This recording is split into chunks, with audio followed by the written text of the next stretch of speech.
Pragya ji, why Meera and Radha are more acceptable to the society in spite of Rukmani as a wife?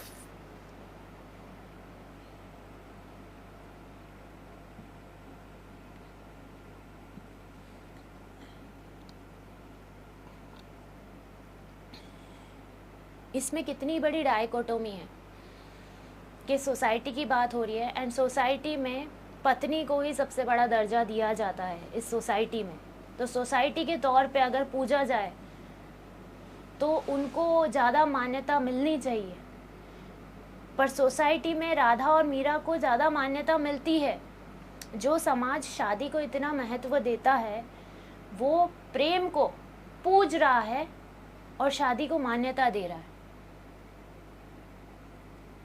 Radha और मीरा प्रेममय थी कृष्ण के लिए। उन्होंने कृष्ण को कभी भी अपना बनाने की नहीं सोची।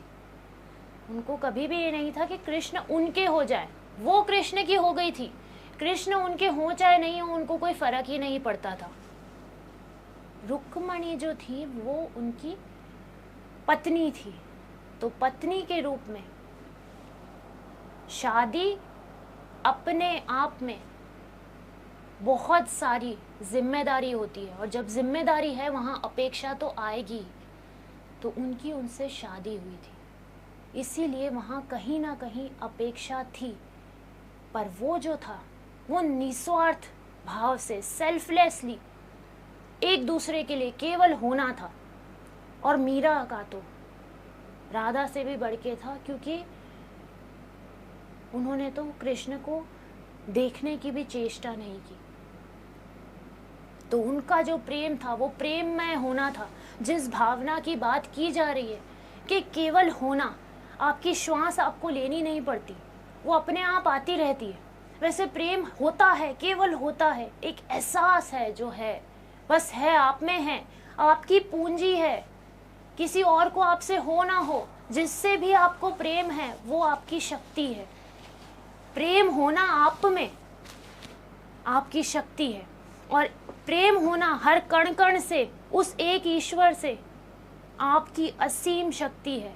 That is the biggest strength one can ever ever have.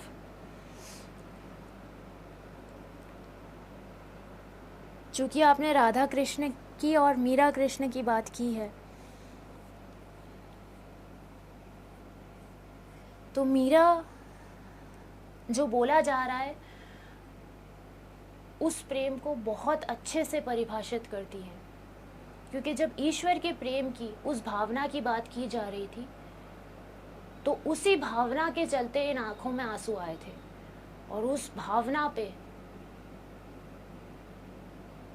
Meera हैं।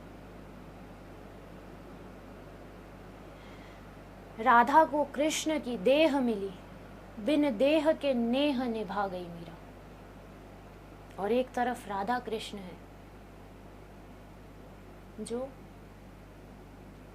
प्रमाणित करते हैं कि पाना ही प्रेम नहीं होता, पाने को ही प्रेम कहे, जग की है ये रीत, जग को प्रेम सिखाएगी राधा कृष्ण की प्रीत। एक तो देह भी नहीं चाहती, पता ही नहीं है, बस भाव है कृष्ण, और एक कृष्ण के होते हुए, उनके जीते हुए, उनको कभी पाने की चेष्टा ही नहीं करती। वो दोनों परफेक्ट एग्जाम्पल्स हैं प्रेम के, उस भावना के, और प्रेम के उस आधार के जिसमें कोई अपेक्षा नहीं है, जिसमें पूर्ण समर्पण है।